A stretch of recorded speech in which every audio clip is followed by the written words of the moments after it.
Meu nome é Gustavo Scott e hoje eu vou falar sobre uma ideia que eu tive há uns 3 anos atrás de fazer um sistema operacional parasita que roda dentro de um sistema operacional.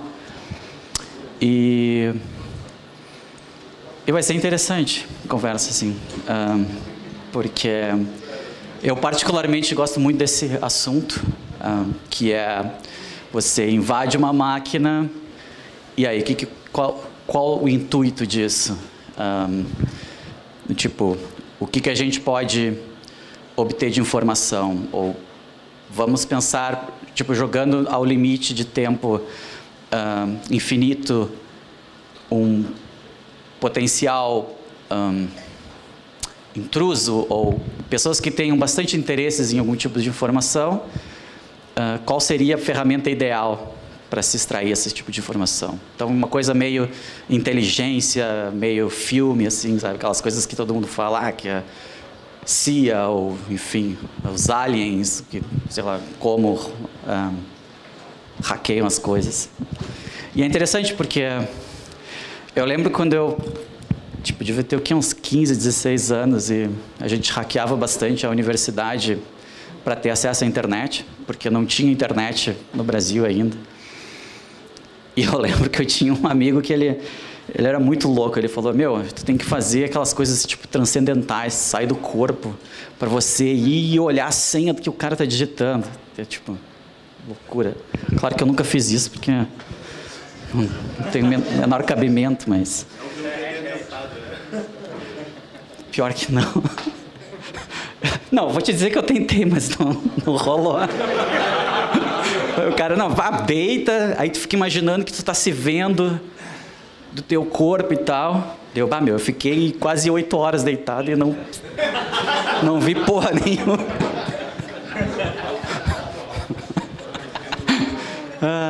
Mas hackeei os servidores. Então, tipo... descobri a senha craqueando. Tá, enfim, esses são os disclaimers que todo mundo coloca. Que eu vi ontem todo mundo colocar, não tinha isso. Eu coloquei agora.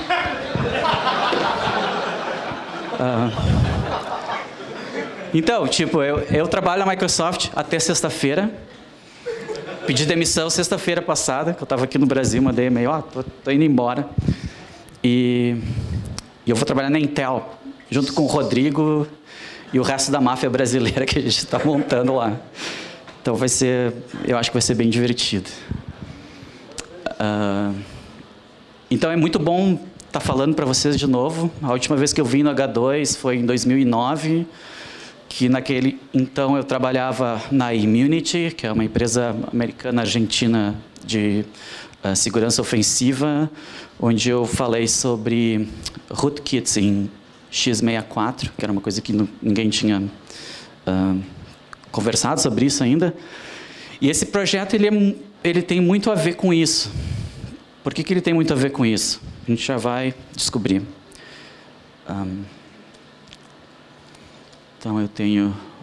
Então, antes de a gente começar, eu tenho algumas perguntas. É mais para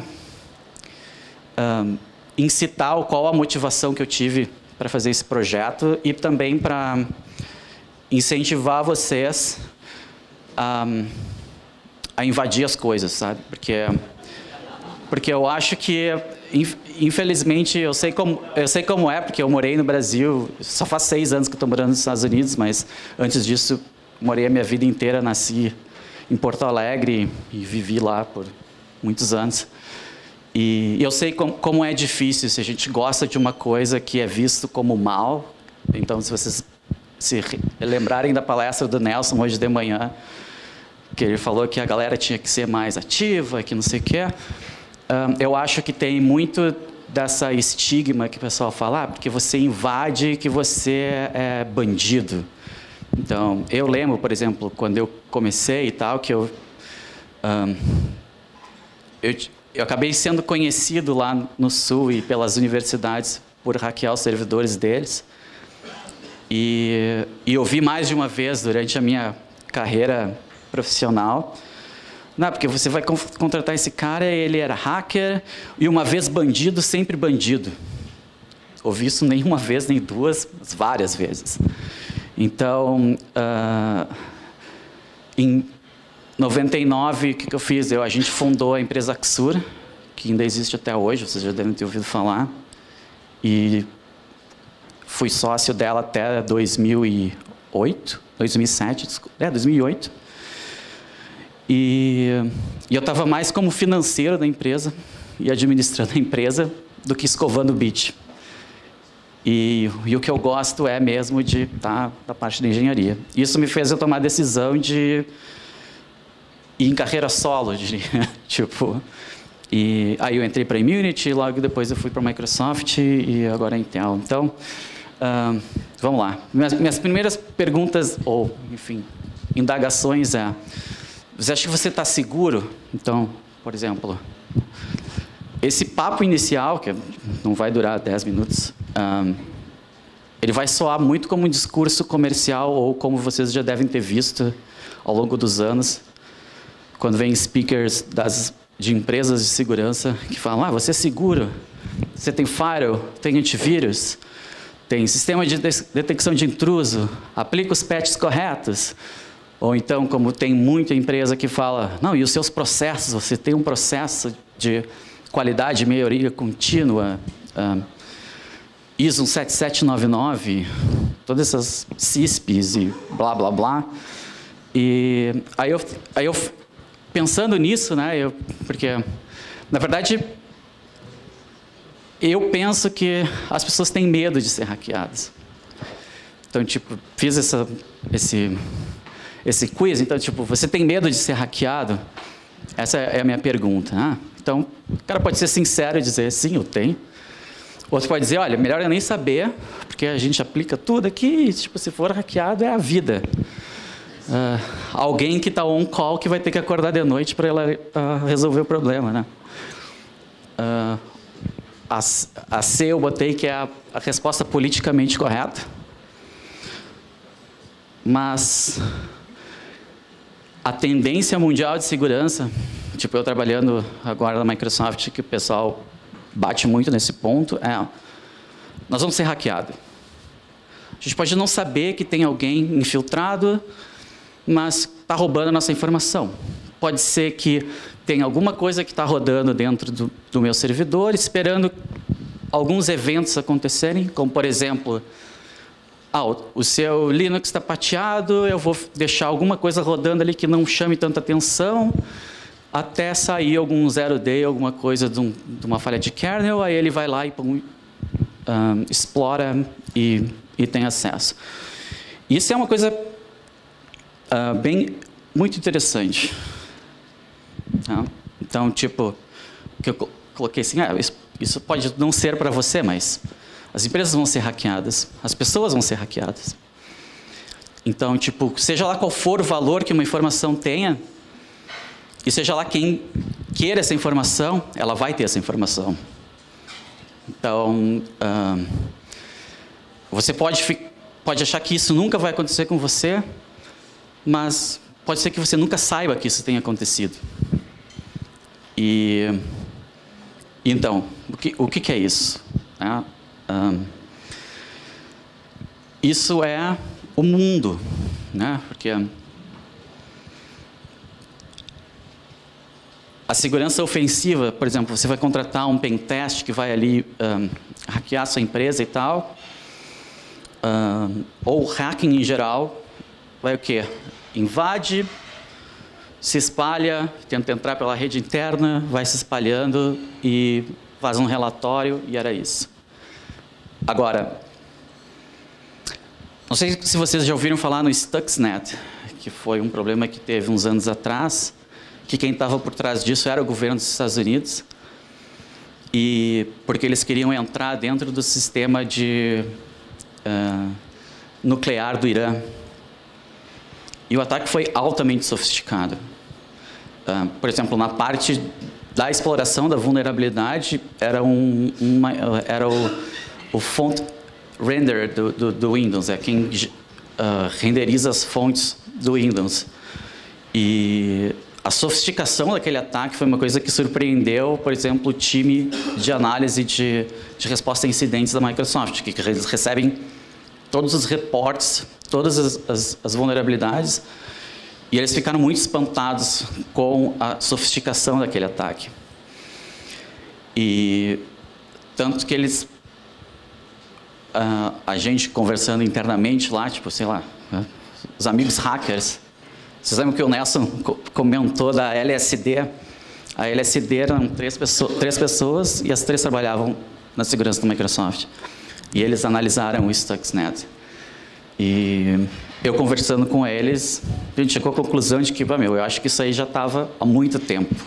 Talvez usado em outras coisas, mas esse bug existe desde do Windows 95. Então, é uma coisa preocupante? Não preocupante? Eu não sei.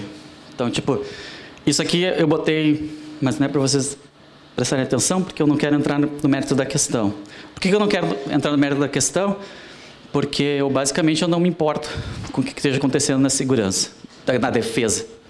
O que importa é o seguinte, é muito mais fácil você hackear do que defender. Isso é um consenso. Basta que você ache uma vulnerabilidade.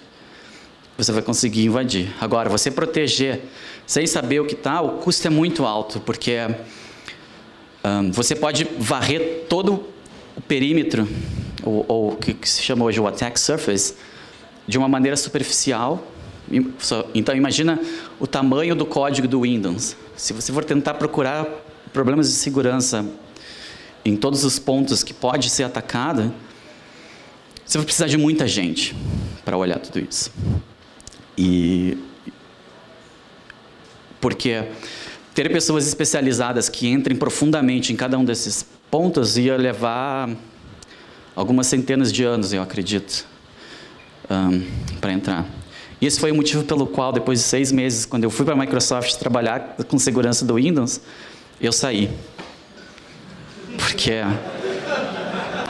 para mim não interessa. Tipo, ok, vocês querem que eu trabalhe com defesa? Eu trabalho com defesa, mas vamos fazer um negócio direito, né? Mas eu não venci. Eu tentei, mas não consegui. Então eu botei assim um desenho que a gente pode ficar falando horas aqui, mas eu montei meio que esse diagrama para mostrar normalmente como é feito um ataque, certo? Então, você vai achar um exploit, vai entrar dentro de um sistema, vai ver se consegue escalar os privilégios para ter tipo, sei lá, um ring zero, alguma coisa, vai instalar um rootkit, porque se tu quer instalar um backdoor para fazer alguma coisa, tu não quer que apareça esse backdoor na lista de processos, ou enfim. Então, coloca um rootkit, esconde aquilo ali, esconde conexão. Então, o cara vai ali dar um PS e não vai ver nada, vai netstat ou LSOF não vai enxergar nada. E eu coloquei as cores, que elas mais ou menos significam assim, nos vermelhos ou mais vermelhos, seria assim, o grau de exposição que você tem com as ferramentas de defesa. Então, pode ser que você tente um exploit, o exploit não consiga explorar a vulnerabilidade, mas vai registrar um log, ou que você entre explore uma vulnerabilidade, mas os logs estejam remotos, ou enfim, que vai gerar algum registro. E, enfim. Outra forma que é muito utilizada é a engenharia social. A palestra do Igor ontem, que ele falou dos tokens, que eles fizeram 20 tokens e 7 instalaram o que está fazendo do token, eu até achei que era um número muito baixo. Eu até acredito que as 13 pessoas que não instalaram é daquelas pessoas que procrastinam. Receberam o documento, mas deixaram do lado. É capaz de, se eles não pegaram os pendrives de volta, é capaz de essas pessoas ainda estarem instalando essas coisas. Então, mesmo que você tenha uma mitigação, talvez, enfim. Mas uma vez que instale um backdoor dentro da máquina, então você agora está sujeito a todos os detectores de intrusão locais, ou de uma estação de trabalho, ou de um servidor.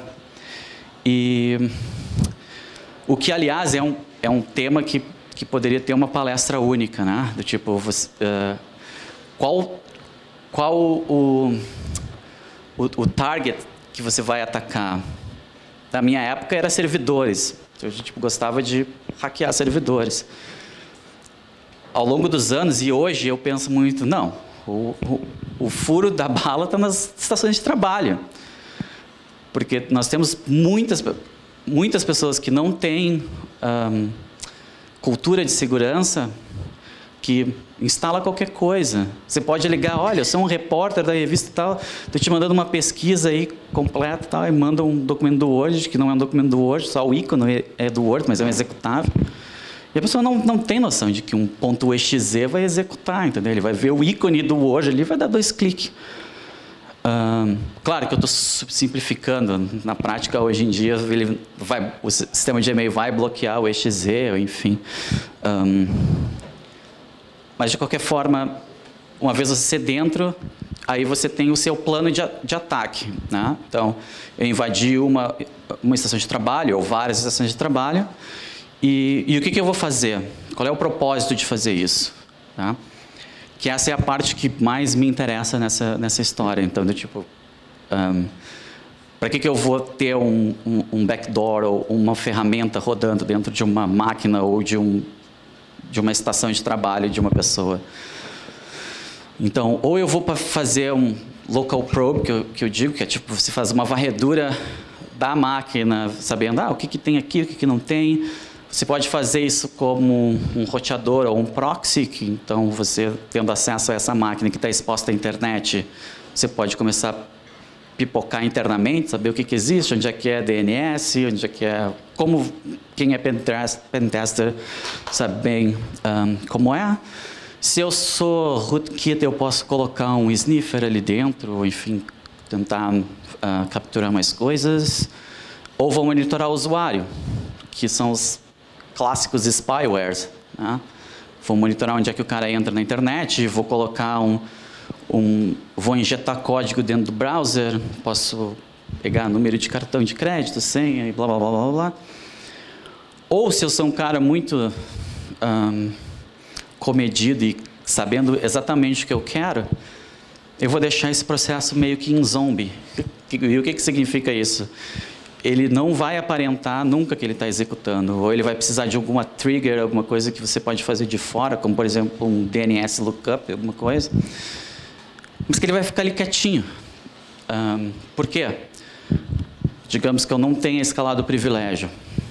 Então, eu dei um exploit e não consegui instalar um rootkit. Isso significa que o meu processo ele vai estar mostrado lá na lista de processos. Então, se alguém tem o costume de olhar quais são os processos que estão rodando na sua máquina e ver, eu não sei o que é isso, o que não é isso, vou matar isso, não vou matar aquilo, pode ser que fique rodando lá direto. E então, tendo uma condição de que, não, agora saiu uma vulnerabilidade nova, eu tenho um exploit, faço o trigger, faz a condicional, explora, escala o privilégio, aí você vai ter root. Então, é uma coisa mais inteligente, tá? Não é uma coisa meio de exploitação, enfim. Então, eu acredito que hoje, mecanismos de mitigação, eles já são muito eficientes. Não para esse tipo de ataque, mas, por exemplo, alguma ferramenta pronta de uma backdoor ou um rootkit que é conhecido, aberto, pode ser que o IDS identifique ele logo em tempo de execução. Mas se você criar o seu próprio programa, compilar, fizer o executável e mandar, eu diria que 100% dos casos eles vão executar e não vai ser identificado. Porém, essas mitigações elas estão começando a fazer coisas do tipo, ok, você está executando um processo, ou fazendo um fork desse processo. Mas é um Java exe, entendeu? Tipo, o que você está rodando um cmd.exe ou uma calculadora do Java, Notepad, seja lá o que for? Não faz sentido ter esse processo rodando. Então, existem hoje ferramentas, acho que o Windows agora tem isso, de você consegue listar quais processos eles foram executados a partir de qual pai. Então, você consegue habilitar algumas regras para não deixar, por exemplo, que o Java execute alguma coisa dele. Então, ele só vai ficar contido dentro do Java. Outras coisas, por exemplo, que exploits ou backdoors em Windows fazem, ou enfim, pode ser Linux, aloca a memória RWX, read, write, execute, coloca o código lá e joga o ponteiro de instrução lá para continuar rodando o seu shellcode. Então, pode ser que o sistema operacional ele diga, hey, você está alocando memória com essas permissões, o que, no meu entendimento, você não pode fazer isso. Então, pode ser uma maneira de fazer as coisas. Então, eu estou dando todo esse contexto para vocês, porque... E agora, quais são as coisas que eu assumo que o código é executado por um usuário. Então, enquanto a gente tiver sistemas operacionais que permitam que os usuários possam executar qualquer coisa, a gente está suscetível a esse tipo de ataque. Depois eu falo que os usuários, em geral, eles são o maior ponto de falha. É muito fácil, tipo, convencer alguém ou mandar um spam. Vocês sabem que o phishing no Brasil ele é muito forte e as pessoas continuam caindo nesse tipo. Então, significa que não importa o quanto que tu vai gastar de educação e treinamento na sua empresa, as pessoas vão continuar executando as coisas, entendeu?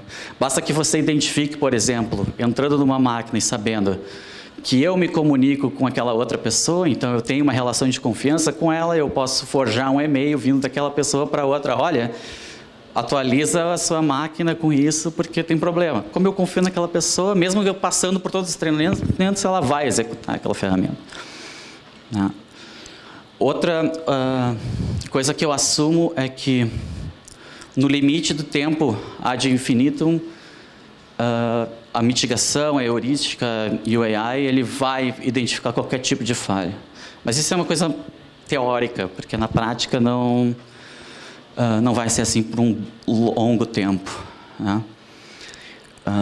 E aí o meu quarto ponto que eu assumo é que uma backdoor feita profissionalmente, ou um Trojan Horse feito específico para alguma coisa,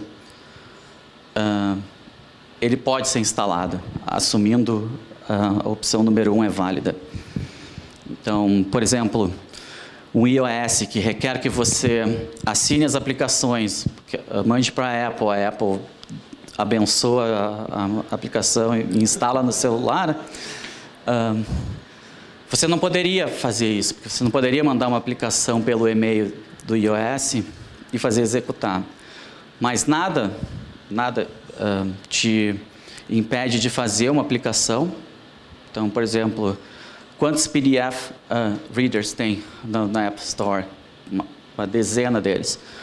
Cria mais um, porque, aliás, afinal de contas, o iOS tem uma API que você lê um PDF mesmo. Então, tipo, PDF reader. Manda para a Apple assina, mas aí você bota no seu código lá, eu vou avaliar tudo que está dentro desse PDF, se tiver essa marca d'água, eu vou dar um jump num outro processo. Por que eu falo isso? Porque a Apple, o Microsoft e o Google, eles têm analisadores estáticos de código. Então, você submete a aplicação, ele vai ver quais são as funções que você vai executar durante o código. Então, se for muito evidente, por exemplo, um fork, um exec.vi, eles vão negar, você não vai conseguir fazer com que a sua app entre para o App Store. Mas se você fizer assim, eu estou só identificando, fazendo um string compare, e se for string compare, sei lá, dá um jeito de criar um objeto, enfim, dá um typecast nesse cara para dentro de um objeto que está dentro do documento, sei lá, daí tu coloca um código lá dentro, vai executar, e eles não tem como detectar isso. Então, diante de tudo isso, essa foi a ideia que eu tive. Então, eu pensei, bom, se eu coloco um programa ali dentro que seja que manipule ou a minha troca de contextos como se fosse um sistema operacional, que na verdade ele não é um sistema operacional. Eu menti para vocês, o Parasite OS, ele tem definições de sistema operacional, mas ele não é um sistema operacional. Eu vou entrar nos detalhes do porquê que ele não é.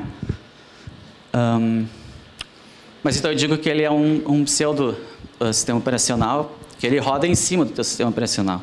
Então não importa se você esteja em user mode ou kernel mode, aliás, são duas versões diferentes que eu tenho, mas o que ele vai fazer é trocar contexto e vai fazer carga das suas aplicações.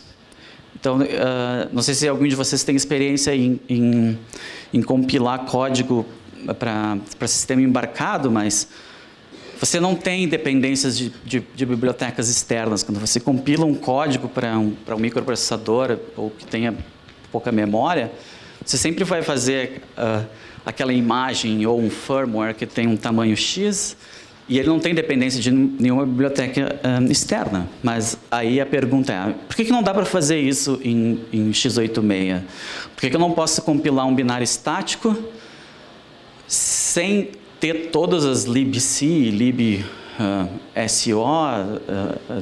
todas as DLs, e, enfim, que faz a carga normal de um binário num Linux ou num Mac ou Windows. E se eu fizer o meu próprio loader e fazer um código para trocar contexto como se fosse um processo? O que eu ganharia com isso? Então essa foi a ideia que surgiu. Na verdade, essa ideia surgiu enquanto eu trabalhei no Xbox One, fazendo a parte de segurança e security boot e proteção de conteúdo. E aí eu estava fazendo um firmware para criptografia em hardware. Só que aí a Microsoft tinha um tipo de mídia que era software, que não era suportado no hardware. Só que daí vocês imaginem esse microprocessador dentro do processador do Xbox que rodava a 200 MHz e tinha 128 KB de memória.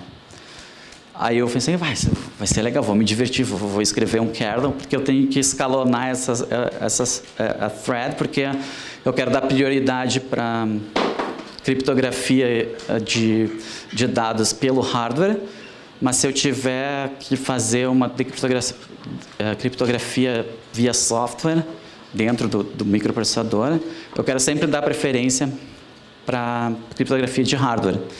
Então, basicamente, o que eu fiz? Eu criei um sisteminha de threads e sincronização simples de objeto, enfim, troca de contexto.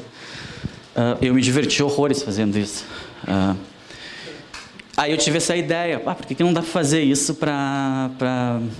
de hackear, sabe? Porque como eu tinha feito o rootkit enquanto eu trabalhava na Immunity, antes de ir para a Microsoft, eu fiquei pensando, cara, se eu usar isso, eu não preciso ser root para instalar um rootkit e esconder os meus processos para, sei lá, minerar Bitcoin, fazer proxy, fazer sniffer, enfim, todas essas coisas. Aí eu pensei, cara, é uma boa ideia, eu vou trabalhar nessa ideia que eu acho que vai ser bem legal. E aí que eu criei esse Parasite. Então eu tinha feito... ele é uma coisa teórica.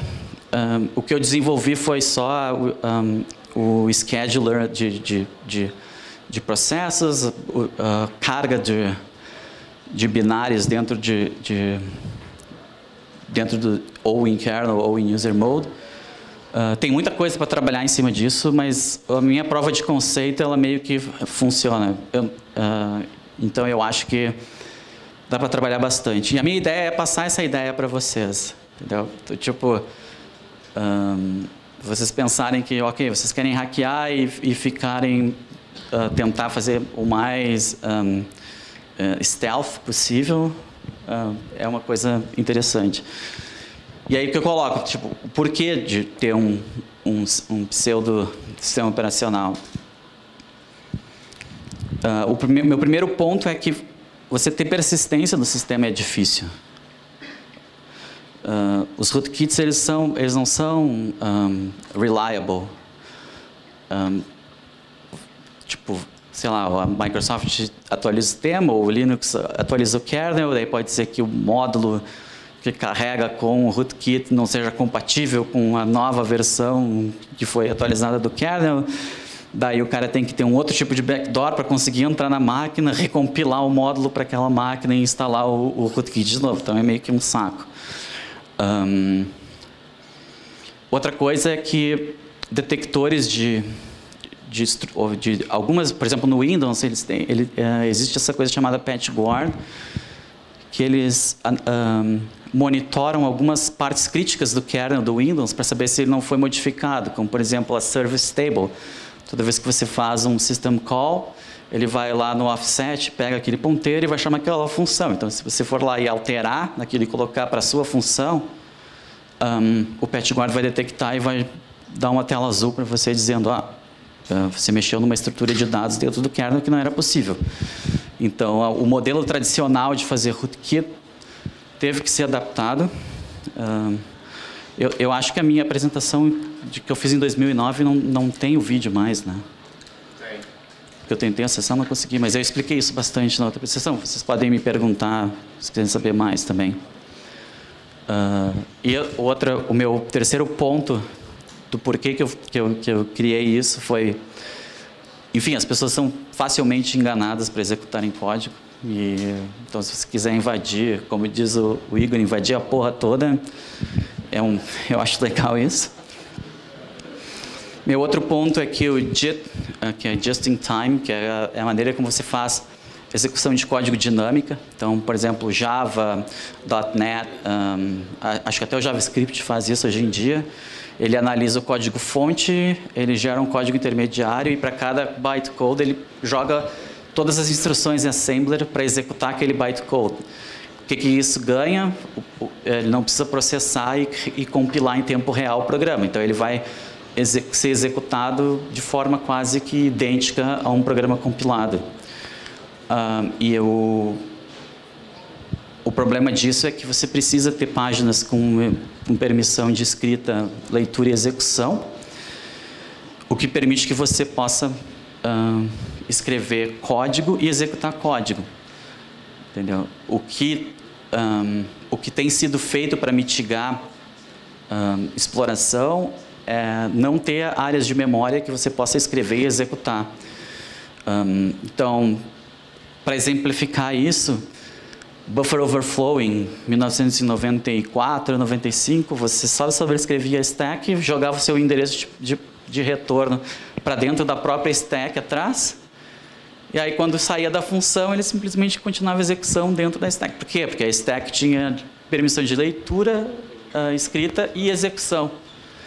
Aí o GR Security foi o primeiro patch que teve do kernel do Linux, que ele falou, não, vou tirar essa permissão de execução porque não precisa ter execução. Isso meio que ali em 97, 98, meio que acabou com o Stack Overflow. Isso muito antes do compilador colocar stack cookies e essas coisas do tipo para tentar inibir essas coisas. Hoje em dia, por exemplo, a HIP, eu não tenho certeza se a HIP um dia teve permissão de execução, mas se você consegue explorar um código que execute, se vocês têm experiência, vão ver, 99% do caso vai ter ou o shellcode ele vai alocar uma área de memória que tem leitura, escrita e execução, vai jogar o shellcode lá e passa o instruction pointer, ou ele vai alterar a permissão da memória onde ele consegue ler e gravar. Então, se ele tem permissões para lá e trocar para execução, aí também fica mais fácil. Então, vocês vão ver que os shellcodes eles foram evoluindo ao longo desses anos para ter mais essa flexibilidade em função das mitigações. Mas, enfim, isso é fora de escopo. O meu escopo aqui é fazer um Trojan backdoor misturado com rootkit. Então, como que eu fiz Isso, eu pensei, bom, vou fazer em 2 kernels, um que rode em user mode e outro que rode em kernel mode. E são completamente independentes. Se eu tenho o parasite rodando em user mode, ele vai ser aquele parasite em user mode, enquanto que o kernel mode ele vai rodar inteiro em kernel mode. Existem algumas peculiaridades dele rodar em kernel ou em user, que eu vou tocar em alguns pontos. Mas a ideia é ele controlar os meus próprios processos e threads e tipo, preempção básica. Não sei se quem tem aqui experiência com sistemas operacionais, mas o sistema operacional, conceitualmente, ele foi feito, claro, o conceito mais simples, que é a interface entre o usuário, a programação e o hardware. Aí você pega uma definição mais recente, ele vai dizer que gerencia os processos, a memória e o I/O do hardware. É interessante esse tipo de definição, porque se você pensar, faz algum sentido existir um sistema operacional se fosse uma arquitetura fechada. O meu pensamento sequente foi, pois se todos nós tivéssemos Apple desde 1987, que foi quando eles criaram o PCXT, que era uma plataforma aberta de computação, então, meu ponto foi assim, por que eu precisaria ter uma interface para abstrair o hardware, se o hardware ele é sempre o mesmo? Então, tipo, ok, se eu tiver placas de vídeo diferentes, teclados de modelos diferentes, então seria um saco você programar um programa que só vai rodar para um determinado grupo de pessoas, que é aquele que tem a placa X e o teclado Y.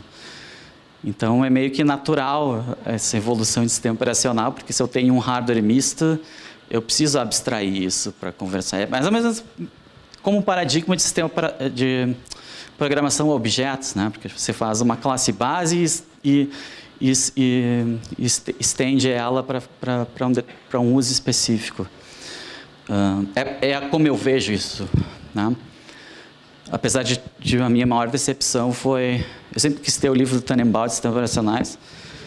E um dia de aniversário, a minha mulher me comprou o livro em português. Aí, quando eu vi que eles traduziram kernel para núcleo, eu me decepcionei. Está lá jogado num canto. Tá. Então, eu fiz assim, mais ou menos um apanhado do seria esse pseudo-kernel parasita. Então, imagina que você vai ter umas pseudo-system calls para file system, process management, memory management e network. Isso é exatamente o que acontece em qualquer sistema operacional. Então, por exemplo, você vai compilar um programa em C que vai colocar lá int fd igual a open, blá, blá, blá, blá, blá. O que está por trás disso é a libc, que vai ir mais detalhes, mas ele vai montar, na real, os argumentos e chamar a system call de open. É isso que ele faz. E aí esse open ele vai entrar dentro do kernel, ele vai saber qual é o arquivo que você está abrindo, ele vai olhar se tem um file system montado naquele diretório, aí ele vai percorrer toda tipo, se for ext2, pelo que me recordo, vai no supernode, aí vai descendo e lá até achar o inode onde está aquele arquivo, vai ler tal, saber aquele arquivo, aí ele vai abrir, criar um contexto dentro do kernel dizendo arquivos que estão abertos por aquele processo, coloca na lista, devolve para o cara um handle dizendo esse é o arquivo. Isso seria no modo assíncrono, porque o modo assíncrono ele pode ser que ele retorne imediatamente quando o I/O disser olha, o meu disco está ocupado, ele vai terminar dizendo com erro resource busy, ou seja lá o que é. Então, eu meio que quebrei as 4 principais funções que um malware ou, enfim, um software que você queira fazer todos aqueles objetivos lá, posso acessar. Então, é network. Se eu quiser fazer exfiltration de dados, eu vou usar as minhas system calls para network, para abrir um socket ou para sniffar, então eu abro uma interface de rede em modo promíscuo, começo a ler pacotes. Memory management, posso alocar memória, trocar permissões da memória. Então vocês pensem que vai ser tipo um wrapper dentro do kernel do sistema operacional. Mas a intenção de tudo isso é tentar dificultar alguém que esteja fazendo um forense ou que esteja fazendo uma engenharia reversa desse malware para conseguir identificar, não, existe um malware e o que esse cara está fazendo. Por quê? Porque eu não quero deixar rastros do tipo, eu estou executando esse processo, ou enfim, que nem no Linux, você vai dar um ls, chamar um bash, é uma execução de um novo binário. Mas agora, se eu tiver os meus próprios binários rodando no meu file system na memória, ou fileless, que eu aprendi hoje com o Nelson, enfim, criar subprocessos, forks, se eu quiser fazer sei lá, um HTTP server dentro da máquina do cara, eu não vou deixar com que os recursos do sistema operacionais apareçam para seja lá quem estiver dentro do sistema operacional. Então, essa é a ideia do sistema operacional parasita. Então, eu coloquei aqui que seria o modelo mais simples do kernel, que seria o quê? Eu faço toda a parte de process management, troca de contextos e blá, blá, blá. E acesso ao file system poderia ser um wrapper direto, entendeu? Eu crio uma system call virtual que vai chamar um open, eu simplesmente pego e chamo open. Então, seria a maneira mais rápida de fazer um sistema operacional parasita com prova de conceito. Ideal? Não. Mas isso seria o mínimo dos mínimos. Então, agora eu vou entrar um pouco nos detalhes do que passa na minha cabeça e quais as dificuldades técnicas, porque existem bastante problemas técnicos legais de se resolver.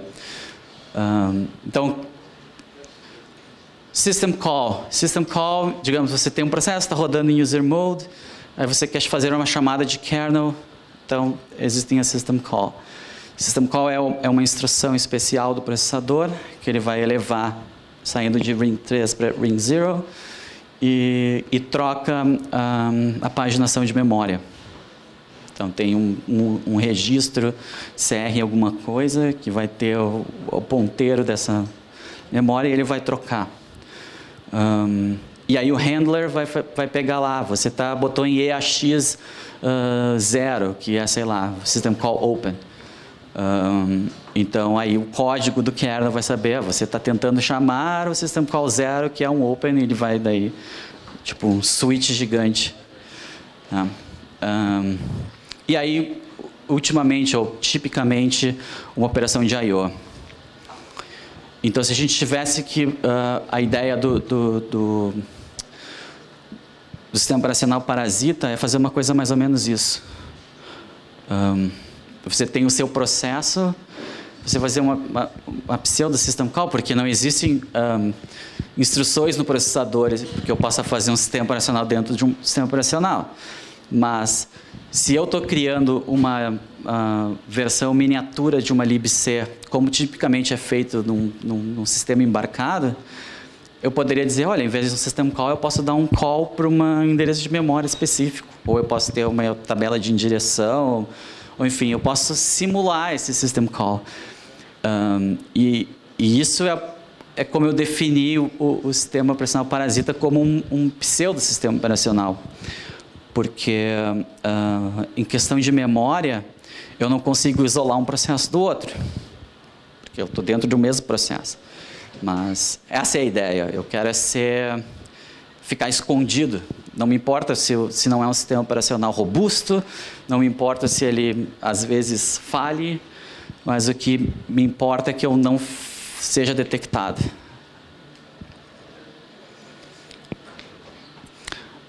Então, como eu tenho duas versões do sistema operacional parasita, eu separei quais as propriedades únicas dele rodando como ring 0, ele rodando como ring 3. O código é completamente diferente, não é o mesmo código, o tipo de kernel, mas uma coisa legal dessa ideia é que na hora de você criar os binários para esse sistema operacional, esse binário, por ser x86 ou x64, ele poderia rodar em qualquer sistema operacional. Então, você tendo seu arsenal o mesmo binário que funciona em macOS, Linux e Windows, eu acho que isso é bem legal. Então, as diferenças. Em Ring 0, os contextos são envoltos por kernel mode threads.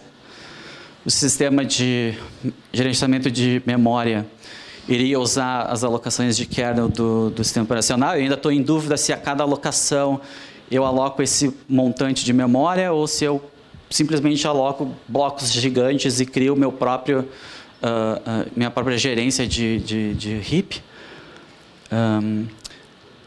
A questão de network, a minha ideia é que na versão Ring 0 eu ter raw packets ao invés de criar BSD sockets, porque isso permitiria você criar sniffers e mandar pacotes que não vão aparecer dentro do sistema operacional. Então, basicamente, isso implica em criar a sua própria stack de TCP/IP, o que também era legal de programar. Eu já fiz isso umas 2 vezes. Então, bem legal. E o sistema operacional, no caso do Ring 0, ele ia ser todo na memória, podendo ser persistido. E essa persistência, ela tem a ver com uma forma de você conseguir esconder dados dentro desse sistema invadido, sem que crie um arquivo, por exemplo, dentro do file system do cara. E aí eu coloquei ali, por exemplo, o Ring 3, teoricamente ele é muito mais fácil de detectar do que ele rodando em Ring 0. Mas ele é muito mais difícil de detectar o que está rodando lá dentro do que, tipicamente, backdoors enfim, Trojan horses funcionam hoje. Então, as limitações que a gente tem no sistema, no Parasita, ele não é compatível com POSIX, significa que você não vai poder compilar qualquer ferramenta, provavelmente vai ter que escrever suas próprias ferramentas do zero, ou adaptar talvez.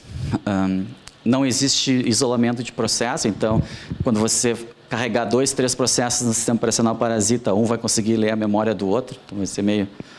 Mas eu não me importo de ele não ser reliable, o que me importa é que ele não seja detectado. Então, não é para ser robusto.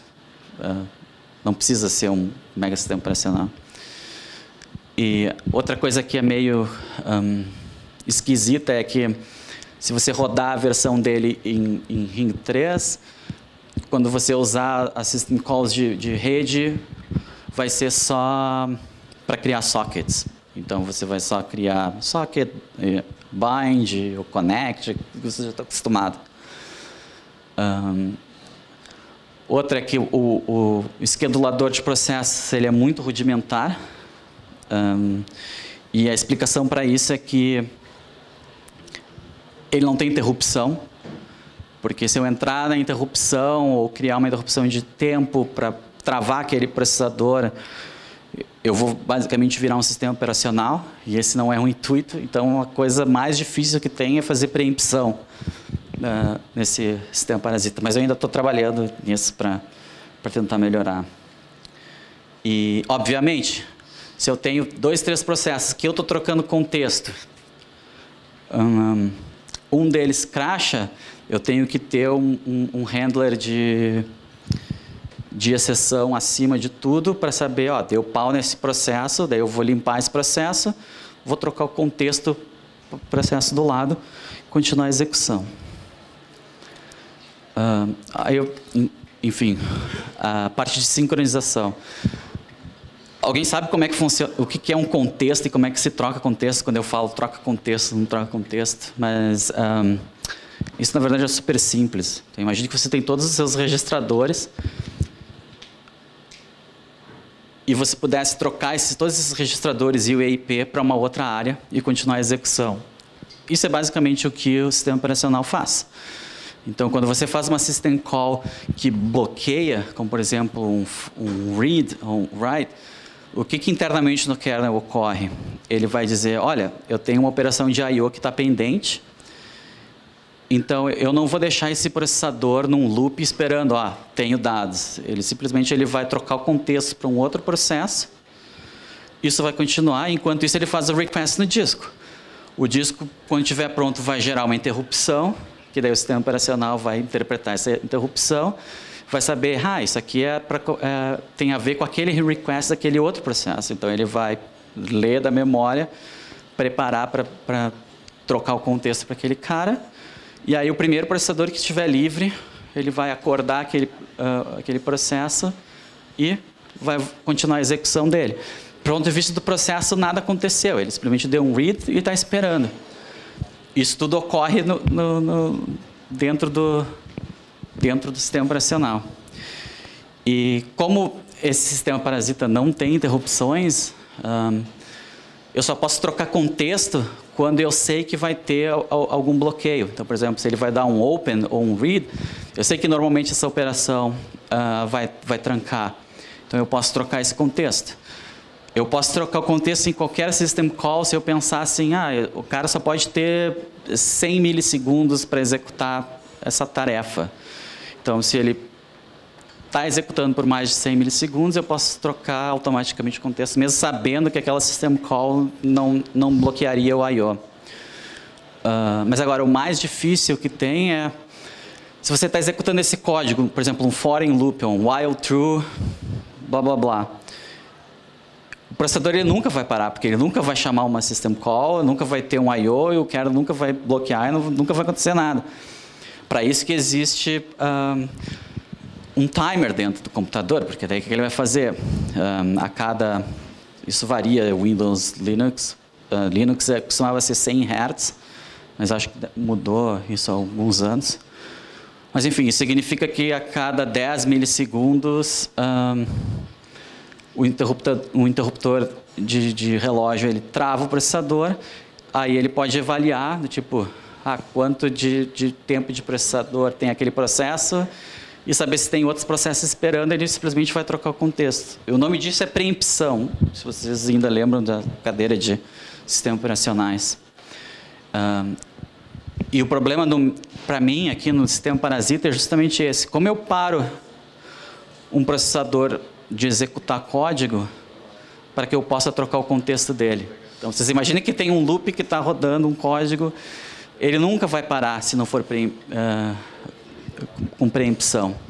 Então, eu ainda tenho que descobrir um jeito de eu parar aquele processador e trocar o contexto. Isso eu tenho que descobrir. Tá, então, eu vou passar rapidinho o que seria o File System Persistency, que é tipo, ok, eu quero criar um sistema de file system que nativamente ele vai ser todo em memória, porque eu posso fazer upload, eu posso fazer uma imagem de um kernel já com um pequeno sistema de arquivos interno. Então, algumas opções que eu coloquei aqui é tipo, eu posso fazer esteganografia, posso criar um arquivo, posso fazer qualquer outro tipo de coisa. Um dos meus preferidos é explorar esse tipo de estrutura de dado, que é tipo tamanho e valor. Então, por exemplo, a registry no Windows tem bastante disso. Então, tipo, eu tenho uma estrutura que é de diretório, que dentro tem vários valores. Essa estrutura de diretório tem 64K, mas é um TLV, eu posso botar o tamanho que eu quiser. Então, você pode, por exemplo, é como se pegasse um sistema de arquivos e marcasse 400 blocos que eles estão ocupados, mas, na verdade, o arquivo só usa um bloco. Os outros blocos eu posso usar para persistir o sistema operacional parasita. Então, pagefile também é um lugar legal de esconder as coisas. Aí eu coloquei para dar uma ideia. Depois tem o Network Infiltration. Vamos pensar que eu sou um espião e eu quero saber qual é o momento exato para tornar a minha backdoor ativa. Comentei antes de DNS Triggering. Eu posso ficar fazendo resolução de um host que eu tenho controle sobre. Então, toda vez que ele for 127.0.0.1, ele vai ficar quietinho. No momento que eu trocar ele para 127.0.0.2, ele pode ser que ele dê um start e abra um reverse shell, por exemplo. Eu posso monitorar o e-mail dessa pessoa que o sistema parasita está rodando. Então, posso monitorar a caixa de spam dele.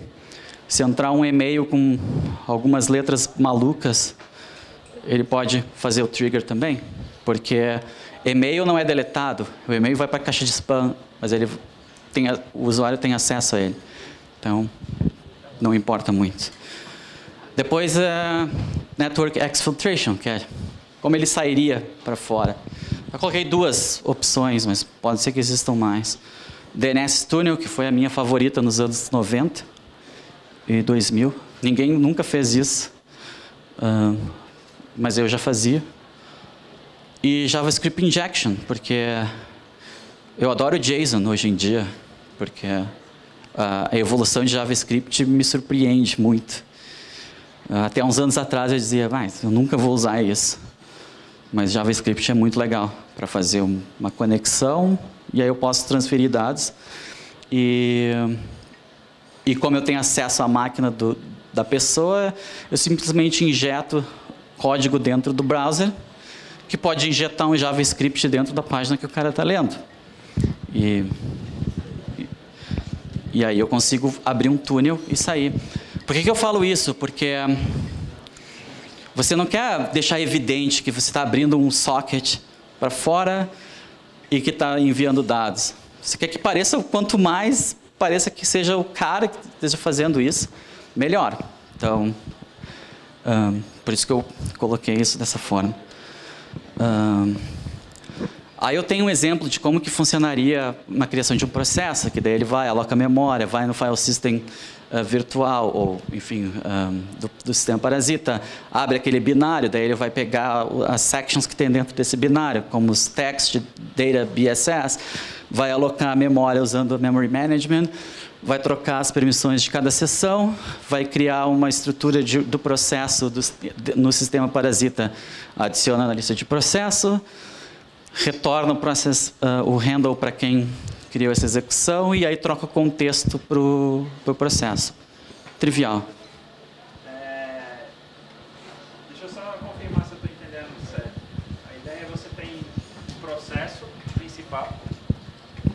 A ideia seria você ter um processo principal que o sistema operacional consegue ver esse processo principal. E dentro desse, vou chamar de container, né? Você faz o loader de outros processos, todos e fica ali dentro. Isso é válido pro user mode, mas agora se fosse um kernel mode, tu ia ver threads de system. Tu nunca ia ver um processo. Tipo, no Windows, se tu olhar, pedir para mostrar quais são as threads que estão rodando em system, tu vai ver 200, 300, 400 threads. Então, tipo, tu nunca vai analisar uma por uma para saber o que está rodando ali, entendeu? Claro. E, então, talvez uma ideia que seja viável para o seu esquema de preempção seja usar o esquema de timer, de interrupção de timer. Você faz um patch quando ele faz o loader e aí você tem uma o problema do preempção timer fixa. é que se você tiver mais de um processador ou mais de um core, o timer ele vai estourar em outro processador, porque o seu processo ele está num loop infinito, que nem eu dei o exemplo do while true, faz alguma coisa. Se esse processo ele não for que a preempção pegue ele, isso significa que a interrupção de tempo do hardware tem que trigar a interrupção naquele processador, naquele core. Se você fizer por exemplo, criar um objeto de timer no sistema operacional, thread affinity, por exemplo, para definir que ia ser sempre um processador específico que fosse rodar. Mas aí você tem que usar os recursos do hardware para gerar interrupção. Mas É isso que eu estava querendo evitar. Talvez seja a única forma de eu conseguir fazer isso, mas eu ainda quero tentar outras coisas ainda. Tá, tem um outro nível de paralelismo que é acima de thread. Eu já li uma vez, eu nunca mexi com isso, mas em cima de Windows ele chama de Fiber. Eu não sei se você já mexeu com isso. O pessoal fala que thread o kernel sabe que você está tendo paralelismo, mas Fiber já é só userland, por exemplo. Talvez seja alguma coisa a se olhar. Eu acho que eu já vi isso, mas eu não tenho total entendimento. Mas eu acho que o Fiber é uma abstração maior. Então, aí eu coloquei assim, só uma maneira de terminar. É do tipo, tá, e aí, o que eu faço com isso? Devo abrir? Quais seriam as consequências se eu abro um código? Enfim, é uma coisa que eu, sei lá, venho a me debater. Claro, eu tenho que terminar de codificar. Tem muita coisa para fazer ainda. E outra ideia que eu tive, que eu ia implementar, mas isso é uma coisa que pode ser feita depois, que eu acho interessante essa ideia, que eu tive junto quando eu montei o sistema operacional. Tipo, se você mexer um compilador que gere código, mas que troque o Calling Convention, ia ser uma coisa muito interessante. Então, por exemplo, você não ia ver um call. Eu poderia montar a minha stack do jeito que eu quisesse. Se é que eu ia ter uma stack, eu poderia criar um outro modelo. Mas ia dificultar muito quem estivesse fazendo engenharia reversa do sistema operacional parasita. Então, é uma ideia que eu tenho, que eu acho que também ia ser maneiro. Sim.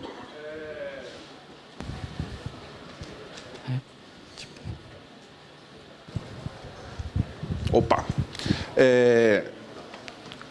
Diversas proteções que temos para binário hoje em dia, tem aquela questão, por exemplo, o Temida, ela tem uma máquina virtual própria, que ela traduz o binário para aquela máquina virtual, e se você não souber tirar o Temida, ou se você não entender como é que funciona, é praticamente impossível de ler o código. Todo mundo tem um malware na máquina chamado Java, que faz a mesma coisa, e talvez, você pensa que talvez pudesse fazer isso por um passo futuro, você traduzir esse código que você coloca em execução utilizando uma pseudo-linguagem intermediária para conseguir dificultar mais ainda uma possível análise futura? Não pensei, mas é uma ideia. Eu acho que qualquer coisa que você fizer em volta disso são proteções a mais. A minha restrição a isso é o tipo de assinatura que esse tipo de software faz. Então, talvez se tu tivesse o seu próprio modelo de criar uma máquina virtual, enfim, fosse ok. Mas aí tu já tem que estar sempre pensando num novo método, porque o IDS ele ia tentar criar assinaturas para pegar o packer, né, ou essa máquina virtual. Enquanto que eu penso o seguinte: se o seu processo ele parecer o mais normal possível, não tem como você criar estatisticamente algo semelhante a ter uma assinatura. Ele vai começar a ter um monte de falso positivo. Então, eu acho que é um trade-off. Claro, facilitaria alguém fazer um reverse, com certeza. Mas aí o que ele vai ver? Ele vai ver um monte de código que ele vai entender, que está trocando contexto, digamos que ele tem outro entendimento, mas aí ele vai, tá, ok, e aí? Né? Tem um outro ponto também, que eu acho muito mais interessante, que é os próximos processadores da Intel têm o SGX. Então, o SGX é uma estrutura de dados que ele vai encriptar a memória, não vai deixar com que o sistema operacional entre nessa memória, leia essa memória, e muito menos fazer um dump ou fazer engenharia reversa. Você vai poder ler a memória, vai ver lixo lá dentro. E, para mim, o que a Intel criou é o modelo perfeito para fazer um malware. Porque se você criptografar essas imagens, deixar o código rodando que ninguém na máquina vai conseguir acessar, ferrou. Da mesma forma como a intenção de criar o SGX era você ter a sua aplicação rodando num ambiente protegido, para que nem quem administre a máquina saiba o que você está fazendo. Então, por exemplo, para derivar segredos, guardar segredos, essas coisas, seria o modelo ideal. Mas também é ideal para um malware. Então, tipo, isso eu acho muito legal. Eu acho que seria uma evolução natural desse cara para explorar SGX, mas a Intel já vem demorando para lançar esse SGX já faz um bom tempo. Mais alguma pergunta? Se vocês tiverem alguma dúvida, quiserem conversar comigo, meu e-mail está ali. Eu ia pôr o meu da Microsoft, mas como eu só vou ficar lá até sexta, eu botei o Outlook. Então, vocês podem me mandar. Eu costumo ajudar a galera. Posso citar um exemplo.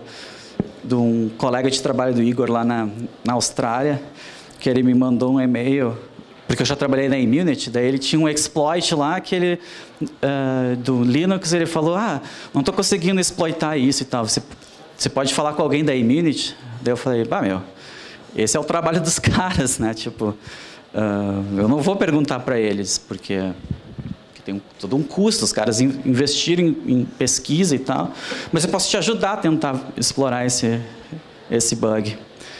E a gente tocou e-mail durante uma semana, tipo, eu tive um tempo aqui, avancei aqui, fiz tal coisa, aí ele me devolveu o que ele fez e tal, e a gente conseguiu explorar um bug super, super interessante. PPP-OAX, eu acho?